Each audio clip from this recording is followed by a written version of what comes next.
سے ملتے جلتے 3 واقعات محدثین اپنی کتابوں میں لے کے آئے ہیں۔ یہاں پہ صرف خوشوں نے، صرف کھجور کے دانوں نے رسول اللہ کی رسالت کی گواہی دی، اور دوسرے واقعات کے اندر ایک عرابی کو، جو ایک بنو عامر کے شخص کا بھی واقعہ موجود ہے۔ تینوں ملتے جلتے واقعات ہیں۔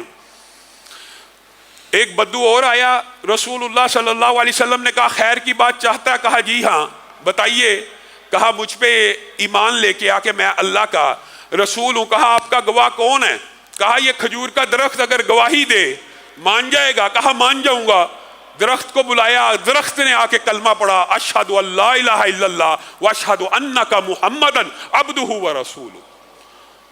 وہ عرابی حیران رہ گیا۔ اسی طرح بنو عامر کے قبیلے کا جو شخص آیا تھا، اس کو بھی رسول اللہ صلی اللہ علیہ وسلم نے یہی نشانی دکھلائی تھی۔ اور پھر صحابہ بیان کرتے ہیں کہ انصاری صحابی کا ایک اونٹ تھا جو بدک گیا۔ جب اونٹ بدک جائے تو آپ کو پتہ ہے جو بدوی علاقے کے یا ریگستانی علاقے کے لوگ ہوتے ہیں، وہ اونٹ کی غصے سے، کینے سے، نفرت سے بڑی اچھی طرح آگاہ ہیں۔ وہ بدک گیا اور کسی کے قابو میں نہ آیا۔ وہ صحابی رسول اللہ صلی اللہ علیہ وسلم کی بارگاہ میں پیش ہوئے اور آگ کہنے لگے اللہ کے رسول اونٹ بدک گیا، کیا کیا جائے؟ رسول اللہ نے کہا مجھے لے جاؤ۔ صحابہ نے کہا آپ کو نقصان پہنچا دے گا۔ رسول اللہ صلی اللہ علیہ وسلم مسکرانا شروع ہو گئے اور کہا مجھے لے کے جاؤ۔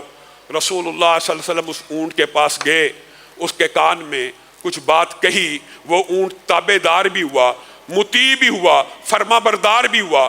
رسول اللہ صلی اللہ علیہ وسلم نے اس انصاری صحابی کو اس کی ڈوری بھی پکڑا دی۔ اور یہ بھی 3 مختلف روایات اس باب میں بھی موجود ہے، اور بعض محدثین کا خیال ہے یہ ایک ہی واقعہ ہے جس کو راویوں نے مختلف انداز میں بیان کیا ہے، اور بعض محدثین کے نزدیک یہ متعدد اور مختلف واقعات بھی ہو سکتے ہیں۔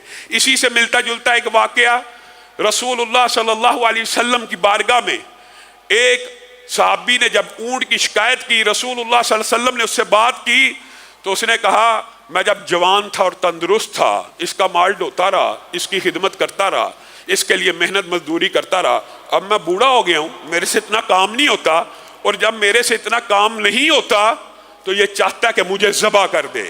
ساری زندگی خدمت کی ہے، ساری زندگی اس کے پیچھے گال دی ہے، اور اب یہ مجھے ذبح کرنا چاہتا ہے۔ رسول اللہ صلی اللہ علیہ وسلم نے یہ بات صحابی کو بیان کی۔ اور اسی طرح کا ملتا جلتا ایک اور واقعہ، اونٹ نے کہا یہ مجھ سے کام تو زیادہ لیتا ہے لیکن مجھے خوراک تھوڑی ڈالتا ہے۔ تو رسول اللہ صلی اللہ علیہ وسلم نے جانوروں کے بھی حق بیان کرتے ہوئے کہا ان سے اگر کام لینا ہو تو ان کو بھی خوراک پوری ڈالا کرو۔ اور یہ جانوروں کے اندر، اسی روایت کے اندر ایک اور بات بھی موجود ہے کہ رسول اللہ صلی اللہ علیہ وسلم نے جب اونٹ کو بلایا تو وہ اپنا سر زمین کے اوپر رکھتا ہوا اس عالم میں آیا کہ صحابہ دیکھ کے حیران رہ گئے۔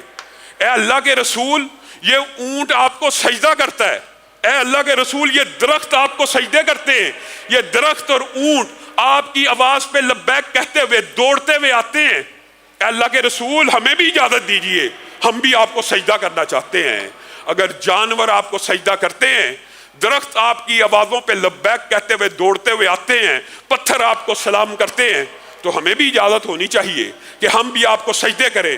رسول اللہ صلی اللہ علیہ وسلم کی پیشانی پہ بل پڑ گئے اور آپ نے صحابہ کو مخاطب ہو کے کہا یہ جانور ہیں، اور یہ جو تم دیکھتے ہو مفہوم یہ ہے، یہ تو تعظیم کے، عبادت کے سجدے نہیں ہیں۔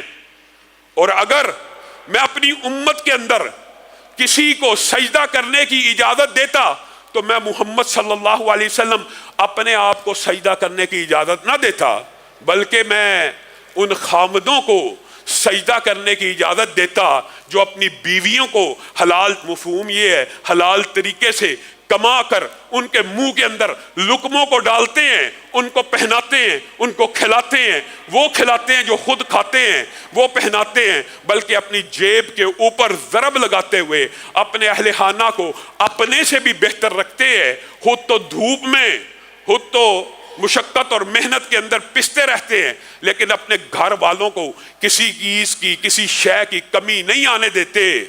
میں ان خامدوں کے بارے میں حکم دیتا کہ ان کی بیویاں ان کو سجدہ کریں، لیکن میری شریعت میں سجدے کی اجازت موجود نہیں ہے۔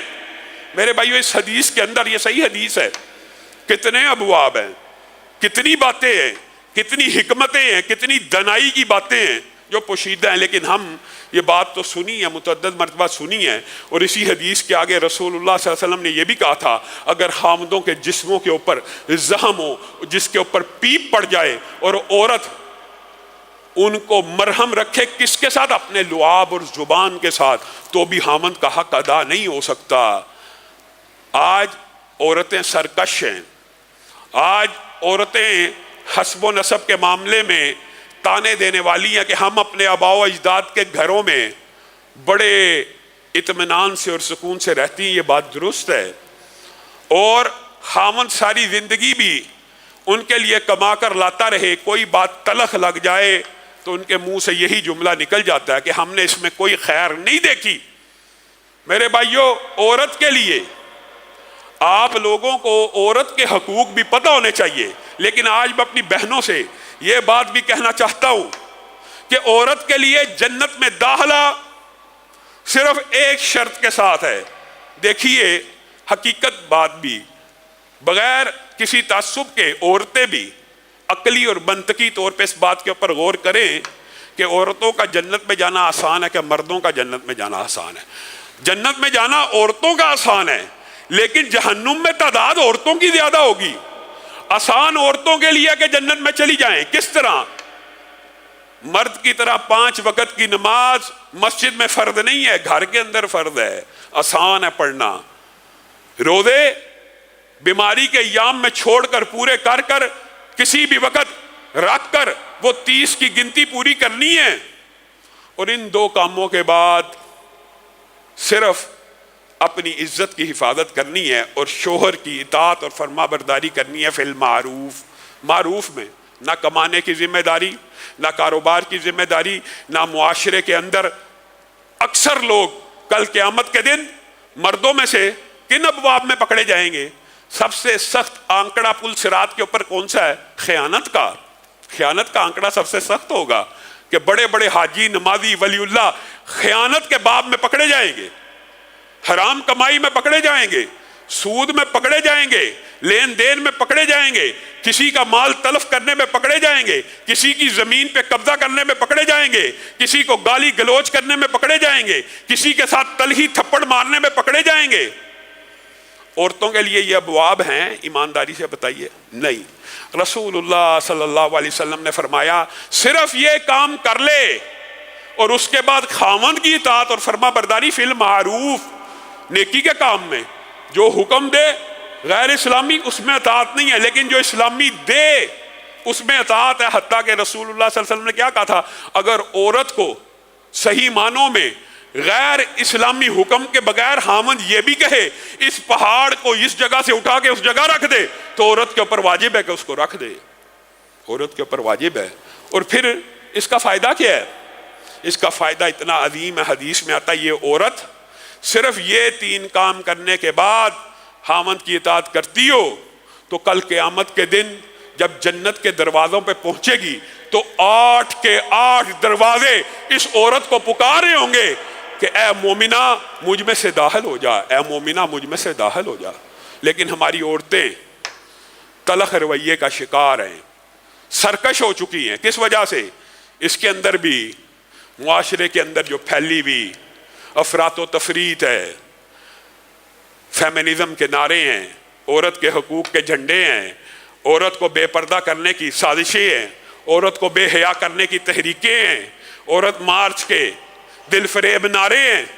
ان نعروں نے عورتوں کا کیا فائدہ کیا؟ عورتوں کا نقصان کیا. ہاں یہ بھی الگ بات ہے، یہ باب طویل ہے کہ مردوں کے لیے بھی جس طرح مردوں کے عورتوں کے اوپر حقوق ہیں، عورتوں کے بھی مردوں کے اوپر حقوق ہیں، اسی طرح کے حقوق ہیں، اسی طرح کے حقوق ہیں.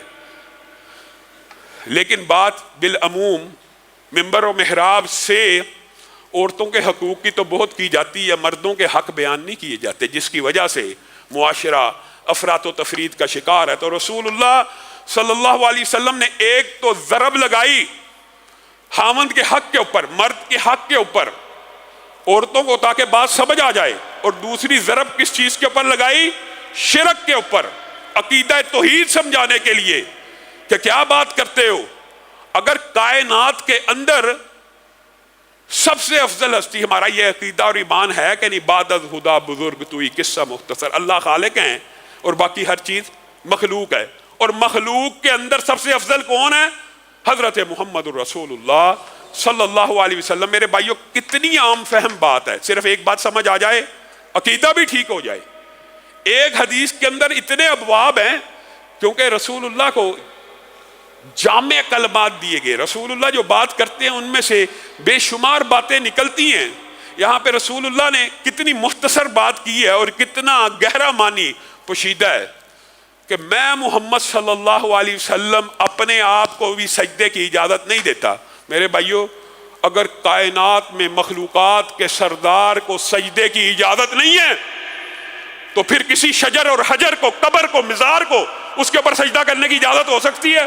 یہ کس قسم کی جہالت ہے، یہ کس قسم کا فلسفہ معاشرے میں ہے؟ اگر رسول اللہ کے سامنے جھکنا انسان کے لیے رسول اللہ کو سجدہ کرنا جائز نہیں ہے تو پھر کسی حجر، کسی قبر، کسی شجر، کسی مزار، کسی بوٹے، کسی پتے، کسی ڈالی، کسی مٹی کو سجدہ کرنا جائز ہو سکتا ہے؟ بات ہے تب کتنی عام فہم بات ہے، عقیدہ بھی درست ہو جاتا ہے۔